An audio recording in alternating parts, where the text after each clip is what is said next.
to a new Uganda. I want to thank all of you for making it to this press conference. Amanya agangi bapita sigaro nadi. Yinze NUP gwe yataasa ninja mulambo okufa. Bafa government ne yogera ne gamba nali mubi ku border na ine munange kansange gaba. Ne banyononera erinnya kuvira ddala kwano bange wa mama wa. Muni banyononera erinnya. Niye gye bavayo kwogera. Siwe kidi. Lwaki bagamba twali babiri ku border. Oli ye yafa. Sinze yafa. Lwaki nze yayogera kagambo kagamba mulonde Kyagulanyi Ssentamu kuba president. Birewe nayo tuli mukawani. Ngandi ku skate sivuga border. Ngandi ku skate. Ate nze kuva dda nkola mu byabayimbi ebintu byenkola mu disketa. Buli omu yeetaagamu ne banneetaaga nange mbeetaaga kyekintu kya mayimbi. Ne gavumenti yavaayo neeyita lwansonga nkulidde mu mbeera mbi. Nkulidde mabega wa zebula ku jimu gwe batta. Olunaku lwe baamutta ffe bamu kubaakeerawo. Era byonna mbimanyi. Ngenda fulumya oluyimba olwange. Era n'essaawa zino mbadde nze nalo ku kitabo ekyo. Oluyimba lugamba nkomyewo bameka abakomyewo. Mukama njagala nnyo kuba omwoyo gwange bwomu maanyi g'abantu gogomu naye nno mbasaba tube kimu President Bobi Wine tumuleeta tufugemu olw'enkyukakyuka ebewamu nenkugamba ebinyuma nayo bulamu bunyuma. Rest in peace Michael Kiwangezebula. Ebyobufuzi mwana byali binzisiza abatuwamba amaane batunoonya kasa bategeera nti tofudde ndi mu mativu eri Mukama Katonda yambonye kufaana bano bulamu ku nsi kati zinegeza ku nsi n'abantu bakunsi kubanga amaanyi tugajja ku nsi abebase musikuke temaze kwebaka obulamu mwana si bwakwebaka.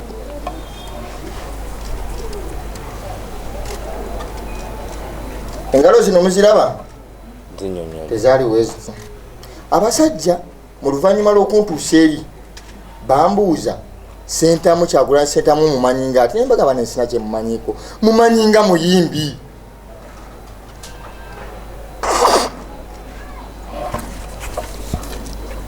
Bangamba ekintu kimu ojja kwogera. Ng'ekituufu kye mbagambe kyekyo simanyi ki kuba twali tugenda nkuwandiisa President Bobi Wine nga batupangisiza abasiketi. Mu kutupangisa kati nze nga wemmanyi nti nanjaga President wange ng'ali kiri ekibiina gya sinoonyayo sente nenzijja nga abantu batulaba bubi mu kkubo aba booda ne ŋŋamba mulonde Kyagulanyi Ssentamu kuba president nga nesize yeera abalala mu t-shirt za Museveni. Mulonde Kyagulanyi Ssentamu kuba president bino byonna bye tuli mu kawaani. Waliwo wa booda wa mawulire nga simanyi nampita naŋŋamba muvubuka jangu eno sembere eno najja isimu ye nankwata we yankwata naŋŋamba ddamu ne mugamba mulonde Kyagulanyi Ssentamu kuba president bino byonna tuli mu kawaani. Wala yabaddala mazima ga Katonda nana katuuka nga katambi katunze dda ne baŋŋamba gwaliko ne ndowooza muvubuka ovimbye nga omanyi by'okuvimba ne ndowooza nvimbye. Abantu kyembagamba tebakikiriza. Abatusinga tebamanyi kyemmanyi. Abantu mbagamba nti ne Zebula namusiikako bagamba aliwo obulimu buzibu nga oli mulwadde. Nga kituufu Zebula nze namusiikako lwansonga baamutta. Wayitayo ennaku nga 2 maaso awo oba 3. Wakale nafunamu obuzibu nagwako ku ddalu. Tugende mangu. Ati njogera kyemmanyi nze nga njagala mumanye amazima.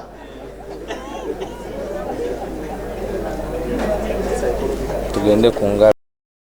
Abakulembeze bonna abali wano protocol nj'observinga ne bannamawulire. Ekisooka nga sinagenda mu luzungu Mwami Museveni yesabire naye yennyini. Simanyi baba abeera mu nnyumba ye ne mukyala we amanya nti ali ku buzibu bunene obusinga obwaffe. Omukyala ono okugamba nti bakutte omwana ow'emyaka 17 etteeka lya Uganda terikkiriza kugalira mwana bw'atyo niwaba akoze ne bw'aba atise kitaawe alina emitendera mirala nnyo egimuvunaana. Ekyokubiri minisita wa defense yagamba manyi abasajja bano batumbaavu nnyo yabadde ku radio ng'agamba nti ffe be tubadde be babuzizzaawo si batuufu bagenze mu nnira ne bakebera amannya ago nga ffe be tuleeta bakyamu naye ffe abaffe twabawa officially mu parliament tubalaze mu public ne mu face. Bw'ogamba nti ono mutabuziddwawo ng'ate si munnayuganda gwe minisita ayogera Oweekitiibwa Ssempijja mutulage bw'ogamba nti si mutuufu. Naye obulwadde buli mu ggwanga baminisita ba Museveni batambula na fulaga ku mmotoka ze batunuulira nga zitambula tebana kibalaba kirala mu ggwanga. Ye bw'aba mu mmotoka fulaga naye uba gy'alaba tena kyakyakola ki kyalaba.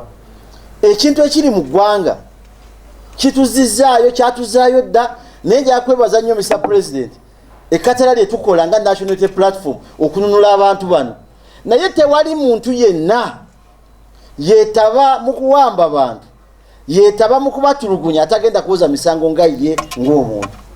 Etteeka eriwakanya okubonyaabonya okuwamba n'okutulugunya abantu Museveni yaliteekako omukono nga President. The Anti-Torture Act ligenda mukwata nga bwe lyakwata abalala bwe lyakwata Mama Mbabazi ng'ataddewo Public Order Management Act egaana okutuuza alaale yonna ye yasooka mu kkomera nga ffe tuli wali. Ani alaba Kayihura wano? Kayihura ali eri alina n'akuuma akamumotali nga ku bigere takyatambula mayiro 10 bw'asooka bamubuuza tulaba osaze ekkubo ddawa ddayo gy'obeera. Basewo ne bannyabo ffe tubasaba public eri wano mwongere otuwa abantu bonna ababuziddwawo. Poliisi bazikuba ate baleka bebeekubira poliisi bono nefe abalala. Njagala nkiddemu National Unity Platform ejja kuwa facts zonna tetugenda kukwata mundu kujjako Museveni naye tujja mujjako nga tanaabye. Tujja mujjako nga takoze eki nga teyeyagalidde tanaabye nga tategedde kubanga n'abali mu security bibatamye. Then lastly IGP Ochola police oyina ripoti nnungi gye bakuwandikako naye kati ovunza oweddewo.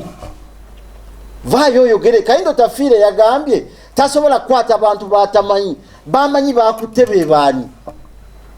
Amateeka gatugamba bw'okwata omuntu oba omuvunaana mutwale mu poliisi oba mutwale mu kooti. Ku poliisi muwe bond mutwale mu kooti bamurimandinge oba afune bail emukkiriza okufuluma atambule. I think I'm one of the oldest people here. In around the 70s, when I was in primary school, I recall people would just disappear. Our head teacher disappeared. Our, the elders in the community, the UPC Secretary General disappeared. But I was shocked. There was even a Saza County chief who disappeared. But then they would disappear and be taken by, drones at the time and registered vehicles. And they say history repeats itself. Now, should we believe that the same people who did the abductions then have resurrected? After all, there is resurrection that we believe in. I thank you so much, people. In all relevant offices, we have petitioned the International Criminal Court against General Museveni, his son, and many of his lieutenants that he uses to abduct and kill people. We've also petitioned all necessary embassies and all necessary organizations. We want sanctions against these people. And we are slowly but surely succeeding.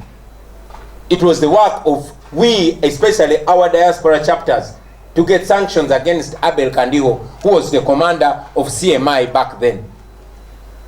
But that's not enough. We have also petitioned and we are coming after all those other murderers. Murderers like this man called Christopher Damolira, who heads crime intelligence. Damolira, we know you are killing our people. The world knows. And sooner or later, you will have to answer for that. We have put there people like this man who at CMI, James Birungi, the same, criminal organization that Abel Kandiho used to lead. You should know that soon or later, you will pay for this. Whether you kill us or you don't, you cannot finish all of us. And it's at this time that I want to call upon all of you leaders and citizens, please note down the names of those people that are taking part in the abduction of our people. Mubamanyi, we know them. Let us pin them out there. Whether we are alive or dead, those that will be there will go for you. This is recorded. And at one time, there's going to be a time for redress. Now, I want to use this opportunity, ladies and gentlemen, to talk about the recent purported attacks on police stations and barracks and others. I have watched keenly regime propagandists trying to claim that those attacks are made by the opposition. I actually saw some NRM person mentioning that one of the people that they killed was an NUP leader. Nonsense. Nonsense. All of you ladies and gentlemen watched the Bijambia killings. Bijambia part 1, Bijambia part 2, Bijambia part 3. You watched them. They started long before Segirinya was even a councillor. But because they always use these things to implicate opposition, today Honorable Segirinya and Sewanyana are in prison because of the Bijambia killings. All of you saw the killings in Entebbe. Even when one young man came out and told the media that they were actually paid and instructed by Kayihura to carry out those killings, still they want to implicate the opposition. Now we see the purported attacks on security installations and police stations, and they are beginning to implicate us. Don't be shocked when they come and arrest me or Wongoya or Nyanzi or Nubianli and say we are connected to Joseph Kony, or we are connected to ADF, or we are connected to all this. We are watching you and we are waiting for you to come. But everybody knows that these can very easily be false flag operations. For you who don't understand false flag operations, a false flag operation is an operation carried out to paint your opponent as evil. All of you watched this man called Kainda Utafire on the burial of Adonia Teberondwa some years ago, when he said they used to put on the uniform of the Obote government military and killed the people in Luweru. They raped women in Luweru. They did all manner of atrocities in order to get the population to hate Obote.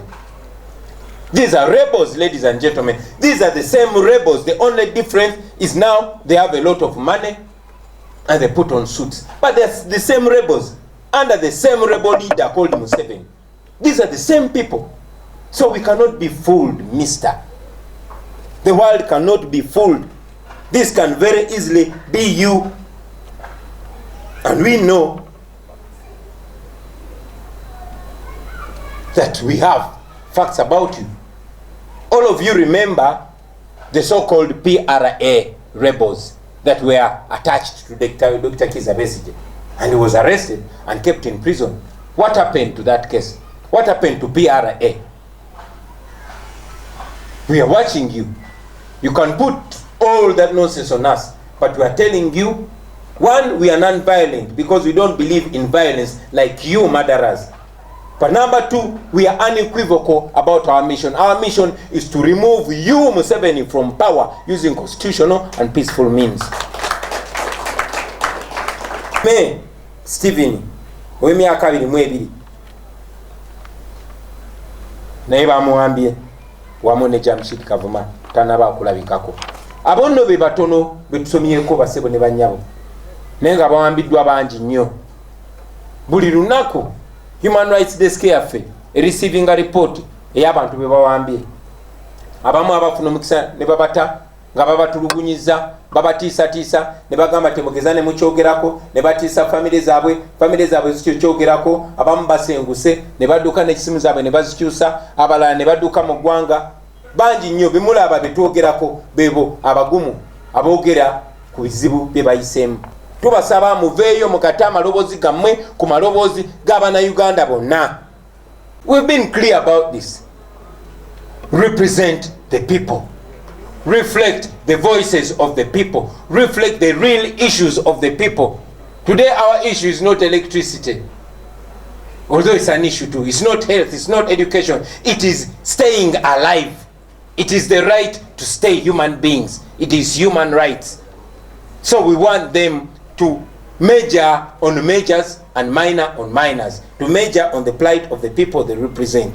Those are and you ask, what about other silent opposition MPs? I don't know if you meant, I don't know whether you meant those that are from other political parties or those that are silent, including NUP. But you know that even those that rose and supported Honorable Zzaake we are not all NUP. For example, Honorable Gilbert Olanya is FDC, and we salute him. We know that the plight of Ugandans is not only responsibility of NUP, it's a responsibility of every member of parliament. Those people that are being abducted are not only abducted from constituencies represented by NUP MPs, even those that are represented by NRM MPs or FDC or even DP, they're being abducted. So it's a responsibility of the representatives, namely the MPs. So what is my message to them? Represent your people. You have to be your relative, or your clanmate, or your tribe mate, or your religion mate. They only have to be human beings and citizens of Uganda.